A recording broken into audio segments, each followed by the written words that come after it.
Cześć, nazywam się Marek i zapraszam Cię na prezentację pod tytułem Agent ByteBuddy.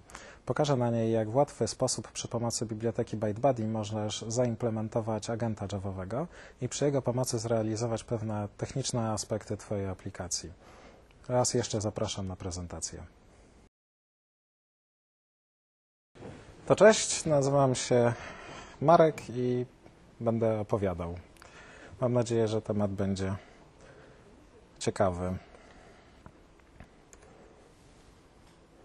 Na początek takie słowa wstępu, żarcik na rozluźnienie atmosfery, bo jestem trochę stremowany. Tak, agent ByteBuddy. Mam pytanie. O, nic nie słychać, co mówię? O, to może... A teraz? Dobrze. Mam pytanie, czy znacie może tą bibliotekę ByteBuddy, albo pisaliście, albo używaliście agentów w Javie? Nie? Znamy? OK. Pytam, bo właśnie o tym będzie prezentacja. Ja się nazywam Marek Lesiewski, lubię programować, jestem konsultantem w JLabs. Wiem, że ludzie opowiadają zawsze w tym momencie, jak to długo strasznie programują i z czego są najlepsi. Ja lubię programować w Javie. O. Czyli tak, problem, przed którym większość z nas kiedyś stanie albo już stanęła wielokrotnie, to jest, że chcielibyśmy coś napisać, zaprogramować, zakodować, ale żeby się wykonało coś trochę innego albo coś więcej niż to, co napisaliśmy. Można to uzyskać na kilka różnych sposobów. Podstawowym rozwiązaniem będzie oczywiście stworzenie proxy. Jest to wykorzystywane w wielu różnych frameworkach. Tutaj są, powiedzmy, propozycje najczęściej spotykane, czyli jakieś kontenery, IOC, frameworki ORM, frameworki AOP, jakieś biblioteki do testowania, biblioteki do bezpieczeństwa, czy w ogóle całe JBki. Często też używane są do tego adnotacje. Mam nadzieję, że zauważacie pewien wzorzec. Chodzi oczywiście o wzbogacenie kodu, który napisaliśmy, ale ponieważ są to funkcjonalności najczęściej, które nie są bezpośrednio związane z logiką biznesową, tylko jakieś takie, nazwijmy to, techniczne rzeczy, więc stanowią one inny aspekt kodu, który napisaliśmy. Jak można coś takiego zrobić? Jak można zrobić proxy? Oczywiście jesteśmy w świecie Java, chcielibyśmy, żeby to było silnie typowane. Są różne opcje. Dość popularne jest dynamiczne stworzenie proxy, czyli już w runtime. Wiąże się to z tym, że dziedziczymy po jakiejś klasie, czyli obiekt nasz, nazwijmy to, dość często jest to nazywane właśnie obiektem biznesowym w różnych dokumentacjach, na przykład w JBK-ach. Przepraszam. Taki obiekt jest owinięty przez framework i kiedy my z niego korzystamy, to jego działanie jest w jakiś sposób wzbogacone. Inny sposób to jest wytworzenie statyczne, jeszcze na etapie kompilacji na przykład, bardzo często przez przetwarzanie adnotacji w kodzie. Natomiast efekt będzie znowu ten sam, czyli dostaniemy jakieś proxy, które dziedziczy po naszej klasie i po naszej, no być może po cudzej klasie, i w ten sposób będą ukryte pewne dodatkowe techniczne aspekty, które chcielibyśmy uzyskać w runtime. No i opcja trzecia. Nie ukrywam, że to jest to, do czego będę Was chciał zachęcić. To jest właśnie instrumentacja, czyli w momencie, kiedy maszyna wirtualna zaczyta taką klasę, to żeby już znała jej wersję wzbogaconą przez jakąś tam naszą funkcjonalność. Przykładami dynamicznie wytwarzanych proxy to będą właśnie Spring, Hibernate, JuiceWeld i tym podobne. Oczywiście te listy są bardzo długie, jak wiadomo, frameworków jest cała masa. Jakie są zalety takiego rozwiązania? Zaletami takiego rozwiązania jest to, że dzieje się to natychmiast, dzieje się to od ręki. Możemy powiedzieć, a tutaj poproszę proxy, ono zostanie stworzone, będzie gotowe do użycia. Możemy oddać naszemu klientowi takie proxy, żeby on na nim operował, a nie na obiekcie, którego powiedzmy się spodziewa. Jakie są wady? Wady są takie, że mówimy o dziedziczeniu, co może być zaletą, może być też wadą.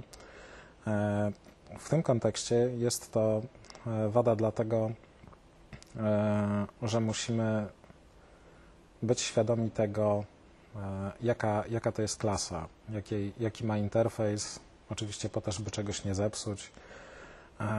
I to też oznacza, że nie będziemy mogli niczego tam dodać. Oczywiście kolejnym problemem jest tutaj debugowanie, dlatego że ten kod powstaje dynamicznie, w runtime, więc nie można sobie tak po prostu napisać testów do kodu, który już mamy i tego łatwo przetestować i tak samo łatwo zdebugować, ponieważ te byty zostały wytworzone dynamicznie. Pod tym względem wydaje się lepszym pomysłem, żeby zrobić to statycznie.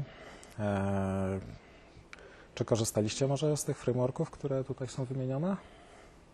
Z Lomboka, z Mapstructa. OK. Przy Lomboku jest wykrzyknik, dlatego że oni trochę oszukują. Nie wiem, czy kojarzycie. W ciekawy sposób wykorzystują błędy w API kompilatorów. Zalety.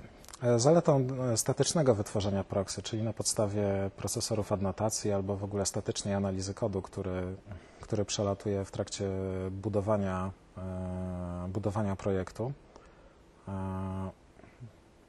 jest to, że mamy to prawie od ręki, czyli napisaliśmy kod i on na etapie pisania projektu nie musimy definiować tych klas, one zostaną zdefiniowane za nas w trakcie budowania projektu. To miałem na myśli, pisząc tutaj, że to jest prawie od ręki. Zaletą jest to, że to jest kod statyczny, więc możemy go przejrzeć, przeczytać, zobaczyć, co się wygenerowało.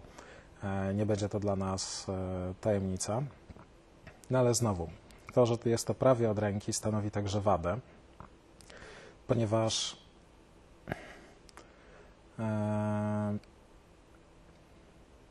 musimy zbudować projekt, żeby się dostać do aktualnej wersji tego kodu, co będzie oznaczało problemy z testowaniem. Nie wiem, czy mieliście takie sytuacje, gdzie mieliście projekt, który składa się z wielu modułów albo z wielu podprojektów i próbujecie to razem przetestować. Da się, ale nie jest wcale takie proste, ani wcale takie przyjemne. No i oczywiście kolejną wadą będzie dziedziczenie, dlatego że te klasy są tworzone w ten sposób, że dziedziczą po czymś, co owijają jako proxy. No i ostatnią opcją jest instrumentacja, czyli właśnie te tak zwane agenty w Javie. Czy korzystaliście z tych narzędzi? Widzę, są jakieś ręce w górze. Myślę, że większość z nas słyszała o JRebelu. Pozostałe dwa to są narzędzia do zbierania metryk podczas wykonania już aplikacji. Zalety. No znowu, jest to prawie od ręki. Nie mamy dziedziczenia, chociaż właściwie należałoby powiedzieć, że nie musimy mieć dziedziczenia. Wadą znowu jest prawie od ręki. Znowu mamy projekty, które mają wiele modułów, wiele podprojektów i przetestowanie tego może być problematyczne. A ponieważ tak naprawdę kod będzie tutaj też wygenerowany dynamicznie, więc mogą się pojawić problemy z debugowaniem, bo tego kodu de facto nie napisaliście, więc nie jest to powiedzmy banalne. Sposoby na stworzenie proxy. Znowu pytanie, czy ktoś z obecnych bawił się tymi narzędziami? Tak, są ręce w górze. JDK Dynamic Proxy to jest coś, co zawsze jest dostępne. Jest to jedno z narzędzi w JDK. Wadą tego rozwiązania jest to, że można implementować nim interfejsy. Więc jeżeli jest klasa konkretna, którą chcielibyście owinąć, no to niestety się tego nie uda zrobić. CGLib jest narzędziem, które zapewne wielokrotnie Wam wyskoczyło w zależnościach do różnych frameworków. Niestety zostało ono stworzone na etapie Java 5. Wiele się nie posunęło do przodu. Można dzisiaj natrafić na różne problemy związane z tym, że próbuje się to uruchomić w wyższych Javach, czyli w Javie 8, 7, pewnie za chwilę w Javie 9. Notabene autor biblioteki ByteBuddy jest jedną z osób, która próbowała CGLib trochę odświeżać.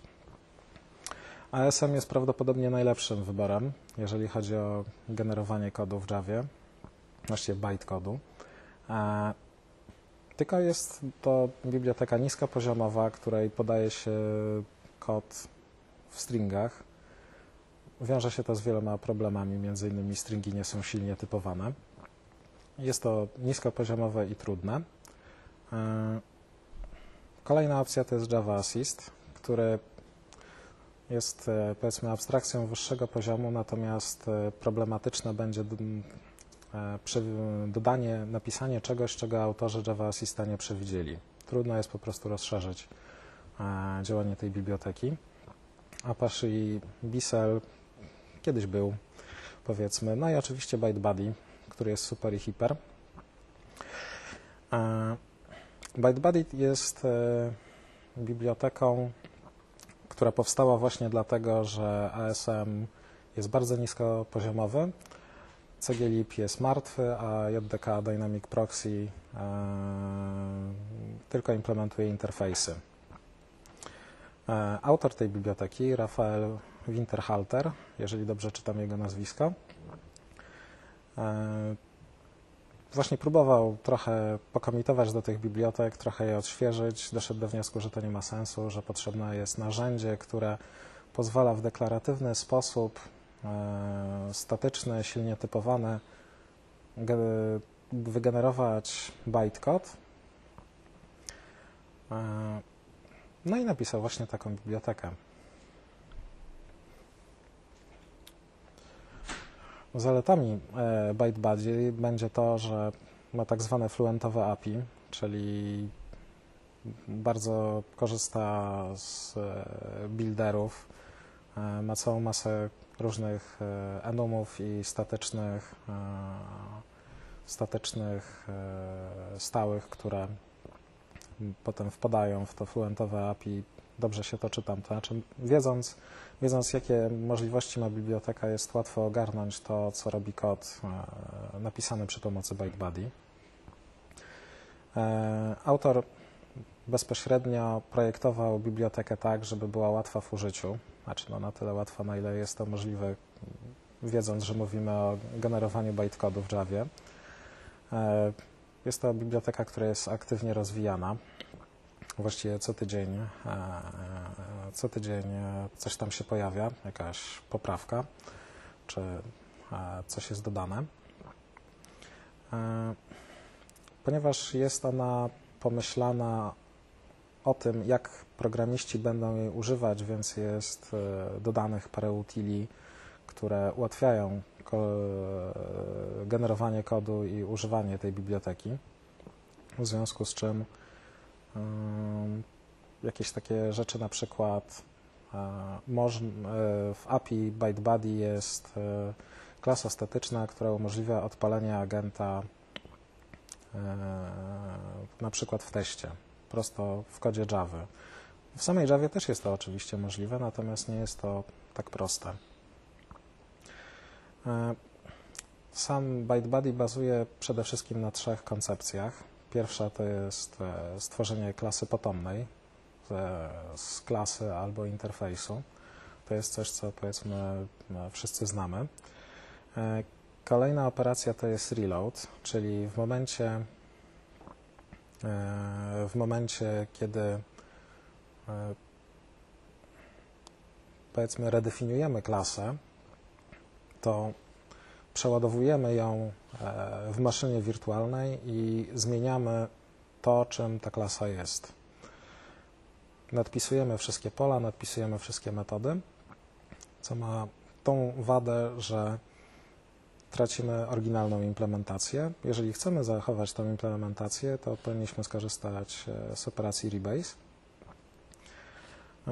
No i tutaj oczywiście powinniście zauważyć, że wiąże się to z tym, że zmieniamy kod, który widzi maszyna wirtualna, czyli nadpisujemy tam oczywiście sprytnie w hierarchii class loaderów to, w jaki sposób maszyna wirtualna będzie widziała kod, który my jej dostarczyliśmy w Jarze na przykład. Wiąże się to z tym na przykład taki problem, że jeżeli byśmy chcieli przetestować naszego agenta, bo ByteBuddy nie musi być użyte w kontekście agenta, to jest po prostu moja dzisiejsza propozycja dla Was, to możemy łatwo zredefiniować jakąś klasę, natomiast bardzo trudno będzie wrócić do tego, co było przed taką operacją. No właśnie, wsparcie dla agentów. ByteBuddy od razu jest przygotowane i ma API do tego, żeby ułatwić pisanie agentów.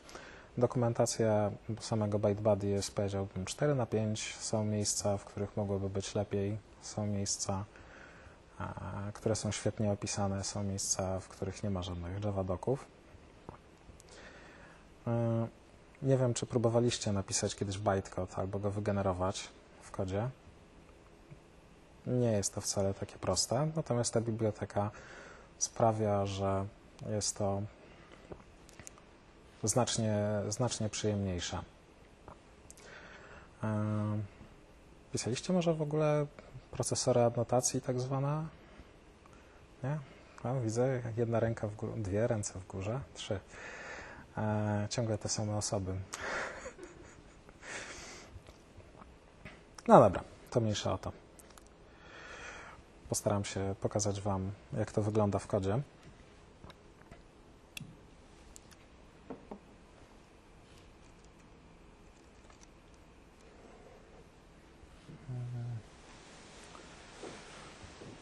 Czyli tak, to może zacznę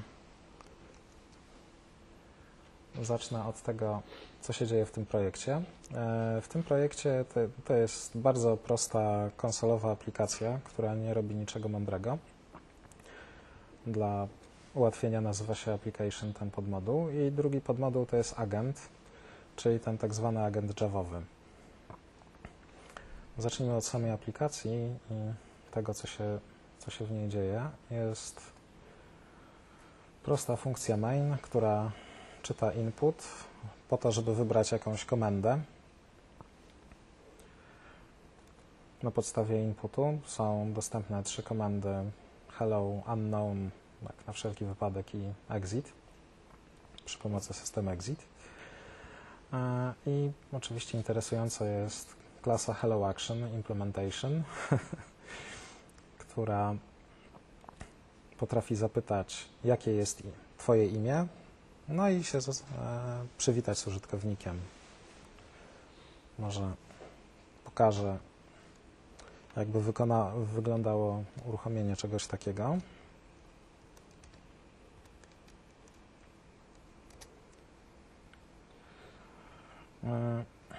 Projekt jest napisany w Gradle, co było widać przez moment, a pozwoliłem sobie napisać krótki skrypt, który uruchomi i skompiluje tego jara, znaczy ten kod, ten projekt.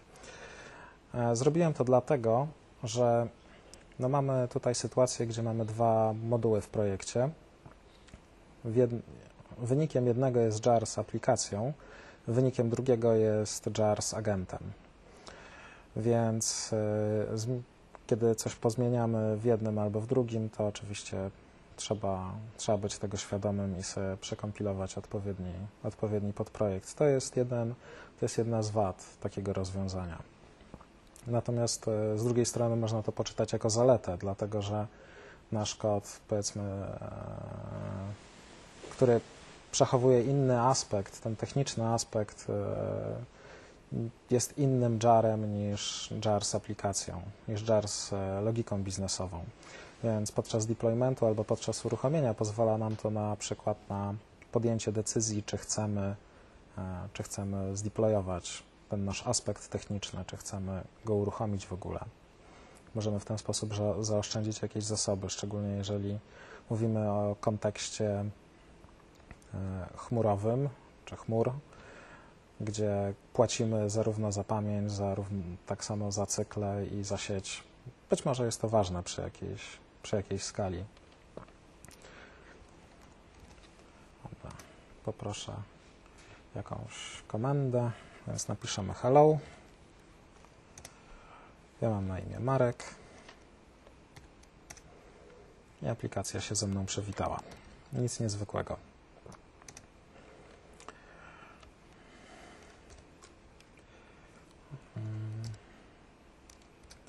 Sam bat wygląda w ten sposób. Nie dzieje się tutaj nic niezwykłego, więc pokażę, jak wygląda bat, który uruchamia kod z agentem. Tutaj się trochę nie zmieściłem na ekranie, ale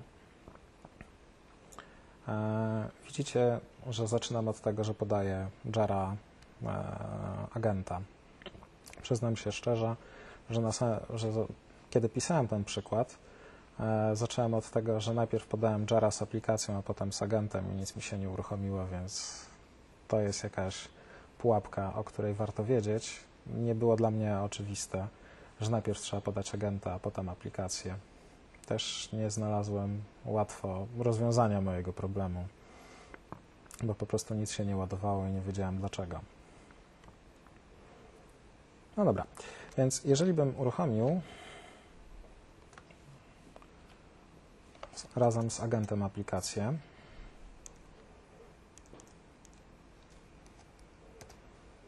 to efekt będzie następujący. Wpisuję hello i aplikacja twierdzi, że nazywam się Stefan. Oczywiście ten jar z aplikacją to jest ten jar, który został wygenerowany z kodu, który Wam przed chwilą pokazałem. Czyli po przeczytaniu tego kodu spodziewalibyśmy się, że właściwie to powinienem pokazać hello command implementation. Spodziewalibyśmy się, że aplikacja zapyta mnie o imię, a tak się nie stało. Aplikacja od razu uznała, że nazywam się Stefan, co nie jest prawdą. Więc zobaczmy, co się dzieje w kodzie agenta.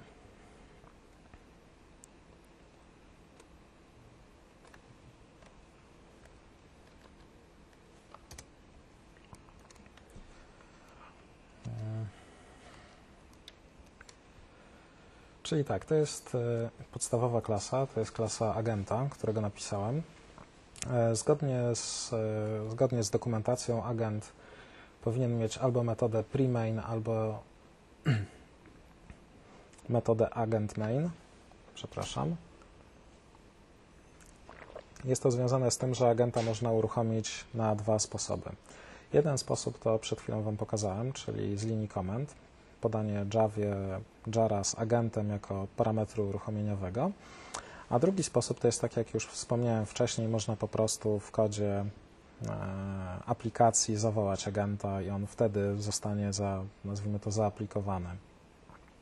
Wtedy dokona transformacji bytecodu i uzyskamy nową funkcjonalność w runtime. Oczywiście, jeżeli tak zrobimy, to agent nie będzie miał wpływu na to, co już zostało załadowane. Więc jeżeli ktoś by napisał test i w tym teście miał jakieś statyczne zmienne, właściwie albo stałe, należałoby powiedzieć, i one zostaną załadowane przed agentem, to może być zaskoczony.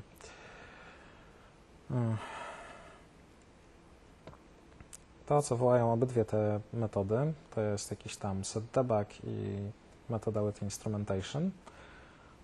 I tutaj właśnie jest kod z ByteBuddy. Czyli wykorzystałem tutaj klasę buildera, która właściwie została zaprojektowana do tego, by była używana w agentach Java. Normalnie to byśmy napisali ByteBuddy, kropka i wyszli stamtąd. Nawet jeżeli nie znacie tej biblioteki, to tak mniej więcej wydaje mi się, że bylibyście w stanie się zorientować z grubsza, co tutaj się dzieje. Czyli, no to wiadomo, zacząłem od jakiegoś buildera, następnie mówię, że interesuje mnie typ, który tak się nazywa. Podałem go w stringu. To nie musi być string, z tego co pamiętam. Następnie wykonuję na nim jakąś transformację i instaluję efekt tej transformacji. Instrumentation to jest to, co dostaliśmy od JDK jako argument wywołania agenta. Spróbuję się przewinąć trochę niżej. No tutaj jest podobna sytuacja poniżej. Stworzyłem jakiegoś listenera i tego listenera instaluję na takim typie. Wykonuję transformację i instaluję efekt tej transformacji. Teraz wyobraźcie sobie, że musiałbym to nadziergać w stringu albo w nie w JavaScriptie, w bytecodzie. Zupełnie inna zabawa.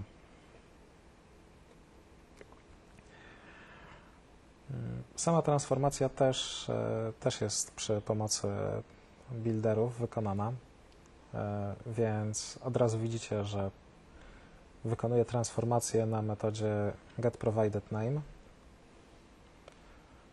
przechwytuję jej wykonanie i zwracam wartość Stefan.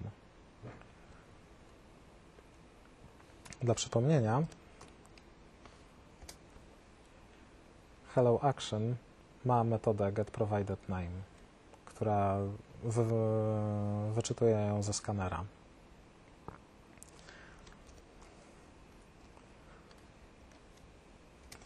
Więc nawet gdybym Wam nie pokazywał kodu, bytecodu, to jesteście w stanie domyśleć się, co tu się dzieje. I to jest właśnie wielka zaleta biblioteki ByteBuddy.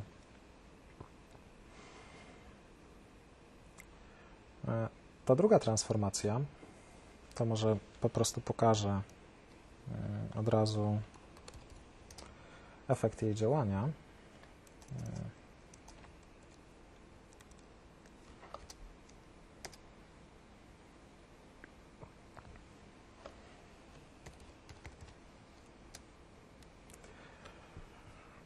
Dodałem sobie debug w aplikacji.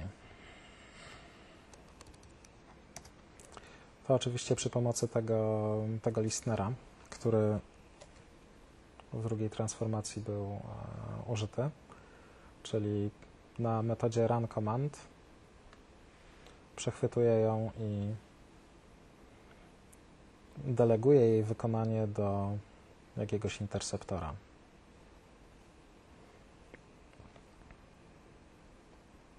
Nie chcę powiedzieć, że da się to czytać jak język naturalny, ale powiedzmy, że jest to zbliżone.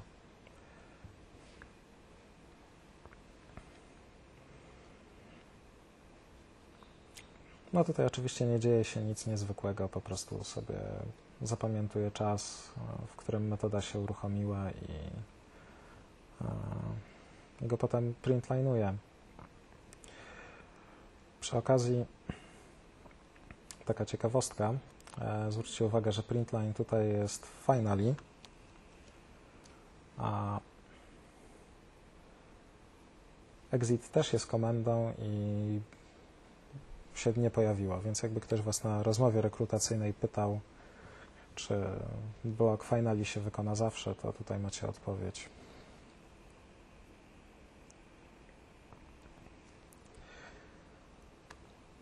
No dobra, pokazałem Wam trochę kodu, pokazałem Wam... O, i teraz nie mogę wrócić do prezentacji. Aha. Pokazałem Wam trochę kodu, poopowiadałem o agentach. Czy macie jakieś pytania? Jeżeli macie, a zachęcam, to damy Wam mikrofon, żebyście się nagrali. Jest jedno pytanie.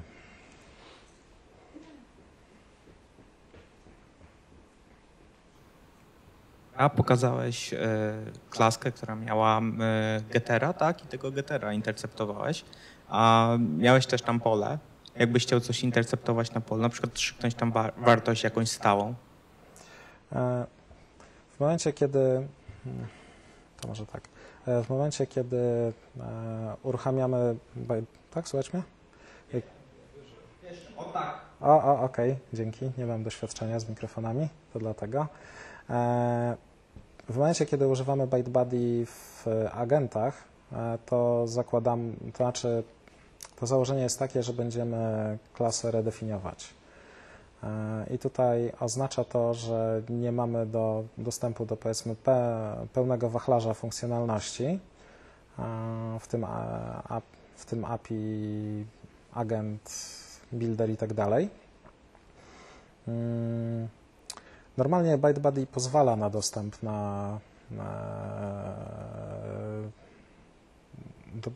do całego kodu klasy, czyli można dodawać metody, można je odejmować, można dodawać pola, tylko po prostu trzeba by to było zrobić nie tym builderem, tylko innym builderem na tej zasadzie.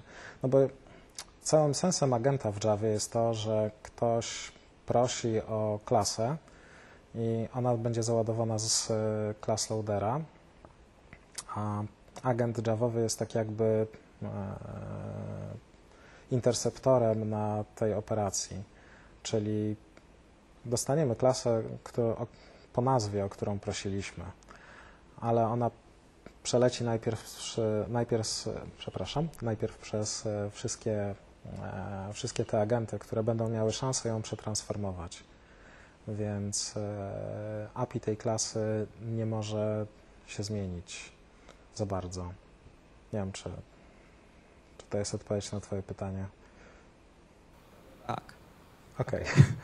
A inne pytanie, jeśli masz tu agenta, to musisz oczywiście go uruchomić na poziomie kontenera aplikacyjnego na przykład, tak? Tak. Nie możesz sobie tak jakby, znaczy nie możesz przez agenta wstrzyknąć sobie coś, jeśli już jesteś, nie wiem, wrzucasz aplikację na, nie wiem, na Tomcata albo coś w tym stylu, nie? Wtedy musisz jakimiś innymi metodami podmieniać bytecode. Wydaje mi się, że to zależy od kontenera. Na pewno jakieś prostsze kontenery, takie jak Tomcat czy Jetty, no to trzeba je uruchomić razem z agentem. Natomiast wydaje mi się, że na WebLogicu widziałem opcję uruchomienia aplikacji razem z agentem. No ale to zależy od tego pewnie, czy dany kontener, właściwie jak dany kontener używa class loaderów, o, tak powiem.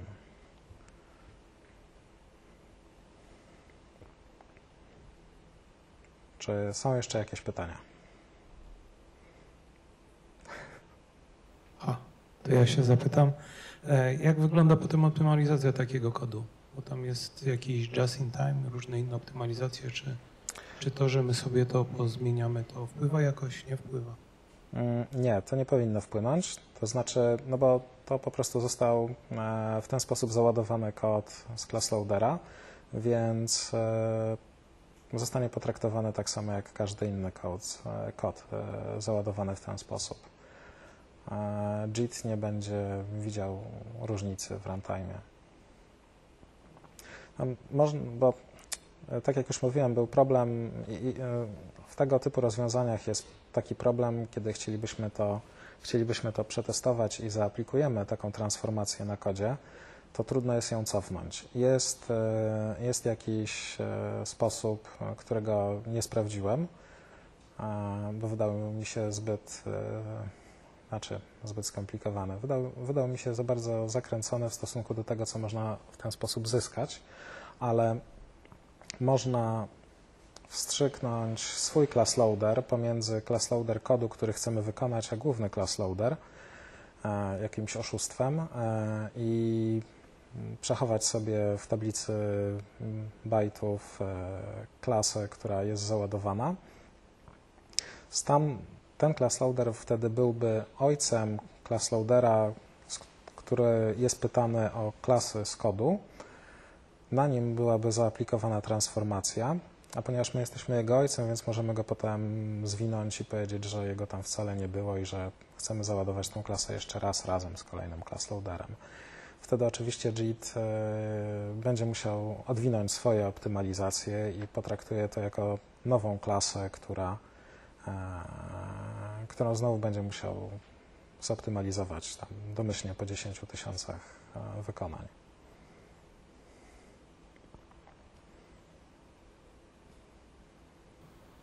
Pokazałeś taką prostą transformację, tak? Która tylko dodała tak naprawdę, zinterceptowała ten getter, tak? Jakbyśmy tam chcieli zbudować jakąś większą logikę typu jakieś ify i tak dalej.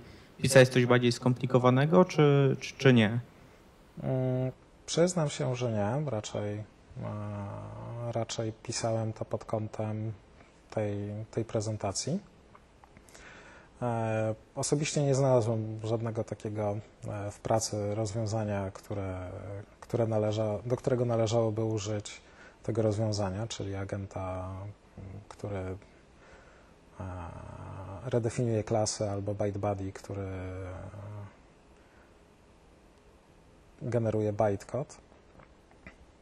Natomiast możesz zarówno do Twojego kodu, który po prostu wykorzystuje bytebuddy, albo do Twojego agenta, dołączyć dowolną jakąś zależność. Tak? Masz dostęp do tych wszystkich klas, które Ci są potrzebne, więc to możesz na przykład zrobić tak, że albo swoją logikę zamkniesz w agencie, albo na przykład ona będzie jeszcze w jakimś innym jarze, w jeszcze jakimś innym podprojekcie i agent będzie po prostu jednym z punktów wejścia do tej logiki.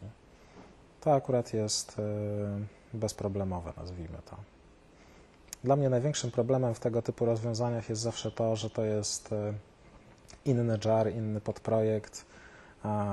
No trochę tak jak, nie wiem, czy próbowałeś pisać pluginy do Mavena. No nie testuje się tego sympatycznie, prawda? No są mechanizmy, ale to zawsze jest na tej zasadzie, że muszę to skompilować, tamto przebudować i to nie jest tak, że sobie odpalam testy w JUnicie i... Znaczy to wiesz, zależy na czym się skupiasz, tak? Co budowujesz, tak? Bo jeśli masz jakiś model, który jest wewnątrz twojego pluginu, tak? To jego sobie przetestujesz spokojnie i tak dalej, nie? I tak. jest w stanie się odseparować, nie? A resztę przetestujesz sobie na poziomie właśnie tych testów integracyjnych. Ja myślę, że było Cię słychać. Nie, tutaj oczywiście masz rację, natomiast wydaje mi się, że jeżeli to jest jakieś takie, powiedzmy, zamknięta w sobie funkcjonalność, to być może jest to nawet zbyt proste, żeby używać do tego armaty tego pokroju. Jeszcze jedno pytanie. Jak mamy, bo tutaj interceptowałeś tak naprawdę istniejącą klasę, a jak chciałbyś napisać nową klasę, tak jakby od zera, To znaczy, no, tak jak odpowiedź na już wcześniejsze Twoje pytanie, trzeba użyć innego buildera, ale tak, można od zera stworzyć bytecode. Tam nawet bytebuddy jest w dwóch wersjach. Bo bytebuddy sam z siebie jest po prostu napisany na ASM-ie i on trochę tego API ASM-owego w ogóle udostępnia. Więc jeżeli będziesz chciał, to możesz albo przez bytebuddy się dostać do API ASM-owego, albo po prostu użyć API ASM-owego, jeżeli masz taką potrzebę. Natomiast z tego, co widziałem, bo akurat tutaj tego nie prezentuję, natomiast można stworzyć klasę od zera, powiedzieć, tak się nazywa, jest w takim pakiecie, ma takie pola, metody, to jest ich implementacja. Znaczy, może nie do końca to jest ich implementacja, ale pozwala przypiąć tą klasę do już jakiejś istniejącej Twojej implementacji w ten sposób.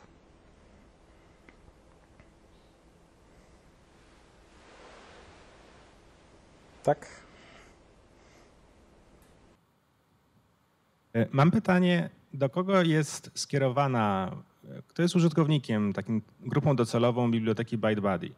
Bo ja to wcześniej już z tym eksperymentowałem, natomiast jestem programistą aplikacji. Aplikacja moja jest w Springu i fajnie, gdybym mógł użyć tych kilku trików i oszczędzić sobie pracy, ale od razu przychodzi mi do głowy myśl, że tak, przyjdzie ByteBuddy, zacznie owijać, potem będzie Spring, który będzie owijać i kto kogo owinie. I po prostu obawiam się, że w moim przypadku ten ByteBuddy się nie sprawdzi. Prawda? Bo ja wiem, że ByteBuddy używa na przykład Mockito, nie? Ale no ja nie jestem programistą Mockito, więc dla kogo to jest? Dziękuję. Znaczy, jeżeli używasz Springa, to od nowych wersji już chyba też używasz ByteBuddy, ale z tego co czytałem. Natomiast no, tak jak pokazywałem na tych slajdach, to jest głównie z takich wytrychów korzystają autorzy frameworków, korzystają z tego autorzy jakichś takich narzędzi typu JRockit czy tego typu.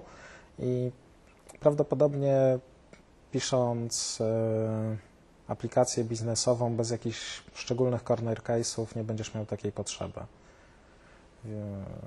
Natomiast to jest wytrych, więc może się zdarzyć, że nie będziesz mógł nie skorzystać, ponieważ pojawi ci się jakiś poważny problem wydajnościowy albo będziesz chciał ciąć koszty, dlatego że twoja aplikacja jest uruchamiana w chmurze na, nie wiem, 2000 nodów naraz i to, czy deployujesz się z kodem debugowym, czy bez niego ma dla ciebie znaczenie. Jakieś takie dziwne sytuacje, nazwijmy to.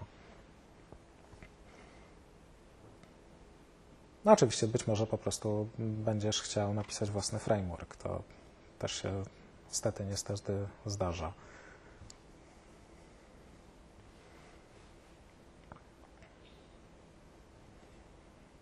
OK? Jeszcze jakieś pytania?